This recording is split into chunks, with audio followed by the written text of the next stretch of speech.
Oi gente, tudo bem?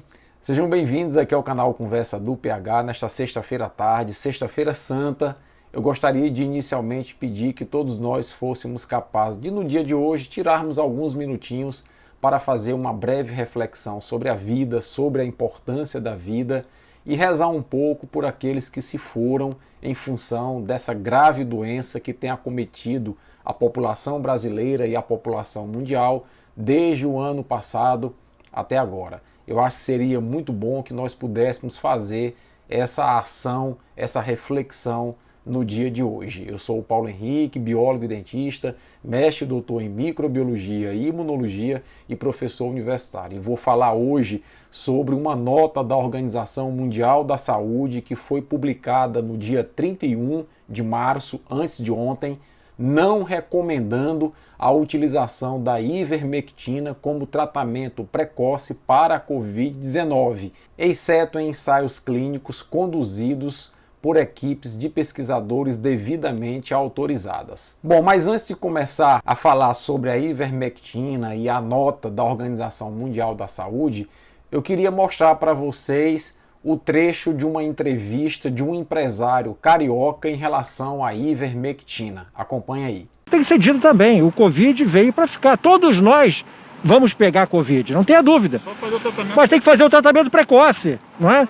Lá na minha empresa, eu pago ivermectina para todos os meus funcionários.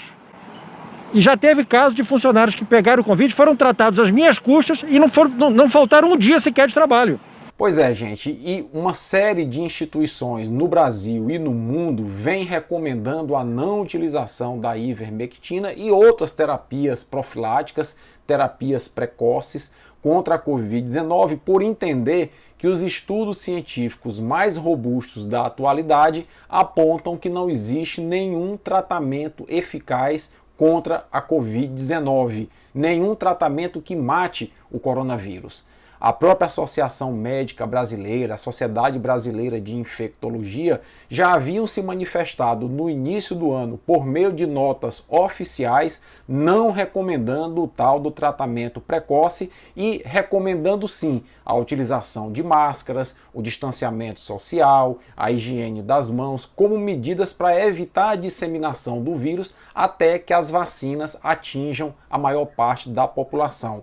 Essa é a estratégia que as associações médicas brasileiras, a Organização Mundial da Saúde, o FDA, a Agência Europeia de Medicamentos, vem recomendando para o mundo inteiro. E essa nota da Organização Mundial da Saúde, publicada, divulgada agora, dia 31 de março, ela nada mais é do que o desdobramento do que a Agência Europeia já havia recomendado, a Agência Europeia de Medicamentos, e que o próprio FDA também já havia recomendado. A Anvisa aqui no Brasil, também no início do ano, reconheceu que o tratamento precoce não tem eficácia no tratamento, na prevenção da Covid-19 e que a melhor prevenção é a utilização de máscara, o distanciamento social, evitar aglomerações para evitar o espalhamento da Covid-19 em território nacional. Mas eu queria mostrar para vocês algumas pequenas informações que eu vou colocar numa linguagem bem acessível a todos vocês para que a gente possa compreender um pouco essa celeuma. Gente, a malária é causada por um protozoário chamado Plasmodium. Protozoário, para quem não é da área da biologia, é um organismo unicelular, ou seja, é uma única célula que tem um comportamento parasitário. Existe uma verminose chamada oncocercose, que é causada por um verme chamado oncocerca. Vermes são organismos multi ou pluricelulares, são organismos formados por várias células, diferente dos protozoários, como o que causa a malária, que é formado por apenas uma célula. Já o SARS-CoV-2, que é o novo coronavírus, é o agente que causa a Covid-19. Então a Covid-19 é causada por um vírus e vírus são organismos acelulares, ou seja, o vírus nada mais é do que uma cápsula de proteína envolvendo um material genético, é um conjunto de moléculas, não chega a ter organização celular. Então observe que em comum esses três agentes patogênicos têm o fato de que são parasitas. O plasmódio que causa a malária é um parasita unicelular. Note que o verme oncocerca, piolhos, carrapatos, que provocam também parasitoses, são parasitas pluricelulares e o vírus também é um parasita, só que é um parasita acelular. Então eu estou dizendo isso para vocês por quê? Porque eu quero comparar um organismo unicelular, que é o que causa a malária, com um organismo pluricelular, como um verme, como um piolho, por exemplo, que também é pluricelular, com um organismo acelular, que é o vírus, que é o coronavírus. O coronavírus não tem organização celular. Continua aqui comigo. Pois bem, para a malária, ao longo dos anos, concluiu-se que uma droga chamada quinino, que hoje é chamada de cloroquina, mefloquina, hidroxicloroquina, são os derivados quininos, eles são importantes no tratamento da malária. Já para a verminose e oncocercose, a medicina concluiu através de várias pesquisas que uma droga chamada ivermectina tinha um importante papel no controle dessa parasitose, não só para a oncocerca, como para outras verminoses e outras parasitoses, inclusive piolhos, carrapatos, ácaros, etc. E a partir de estudos preliminares no ano passado, tentaram associar que o efeito da droga usada para tratar a malária, que são os quininos e seus derivados como a hidroxicloroquina, teria um papel importante para matar o coronavírus, assim como a ivermectina teria um papel também coadjuvante importante para matar o coronavírus. E aí eu queria mostrar para vocês o mecanismo básico de ação dessas drogas. A cloroquina, a hidroxicloroquina, ou seja, os derivados quinínicos, eles são importantes no bloqueio da captação de oxigênio por parte do parasita.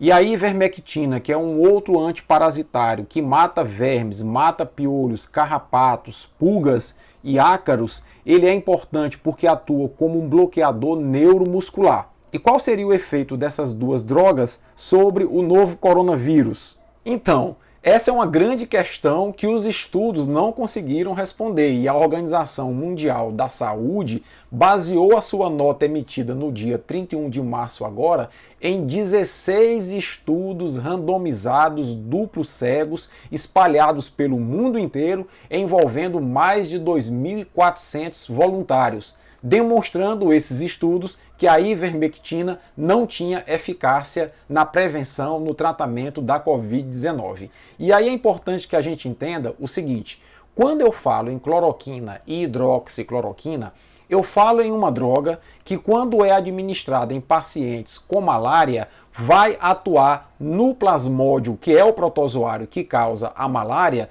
inibindo a produção e a atuação de uma enzima do protozoário, do plasmódio, que arranca o oxigênio da hemoglobina. Só para vocês entenderem, o plasmódio que causa a malária parasita nossas hemácias, que são as células que transportam o oxigênio no nosso sangue.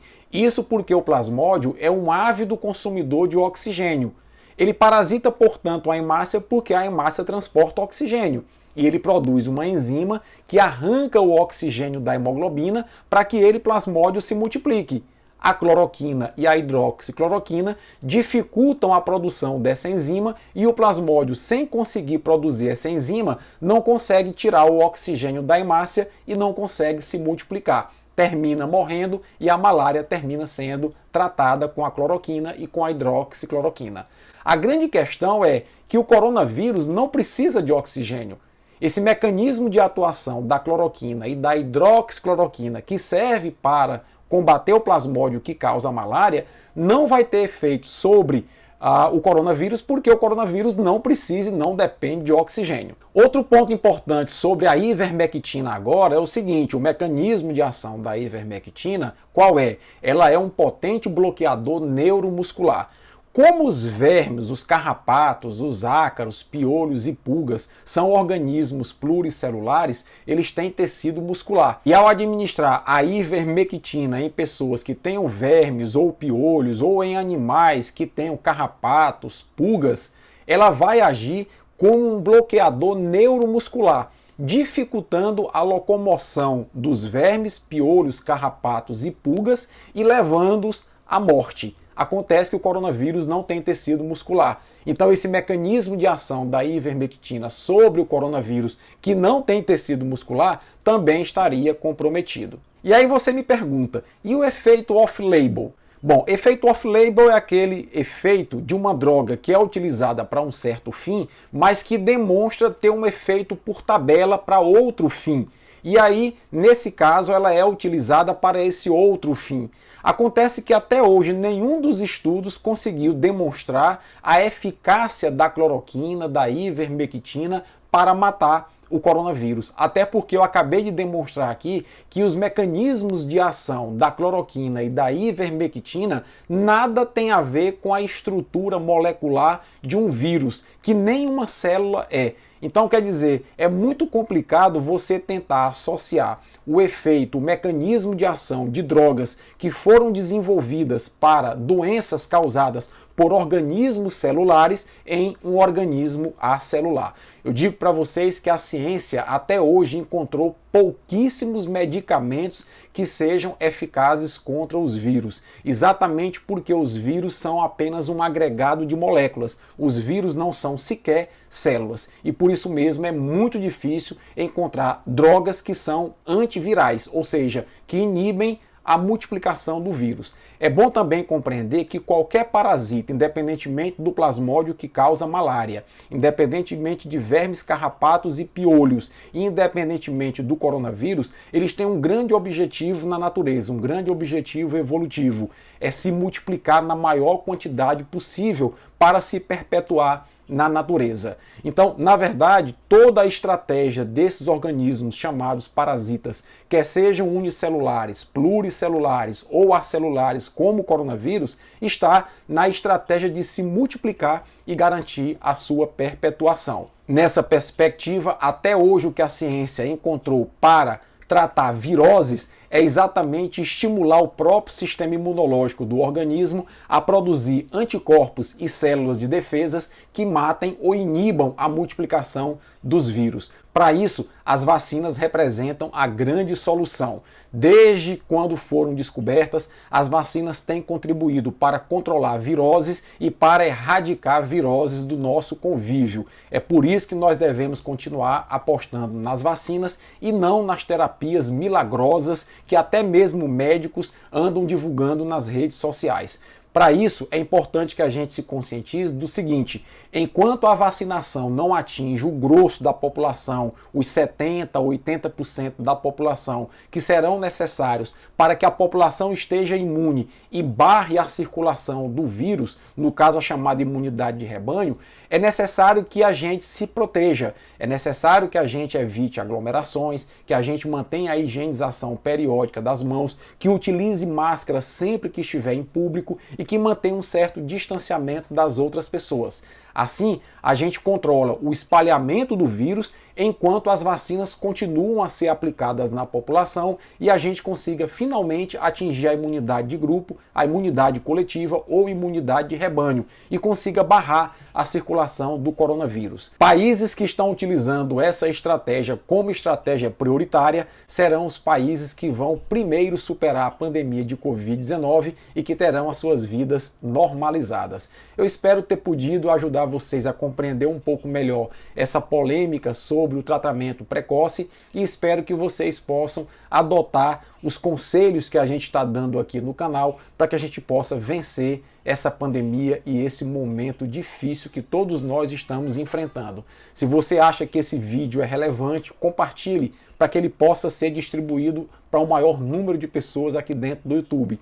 Deixa também teu comentário e tua crítica, que são sempre importantes para nós. Uma boa sexta-feira santa, um bom final de semana e até amanhã, se Deus quiser.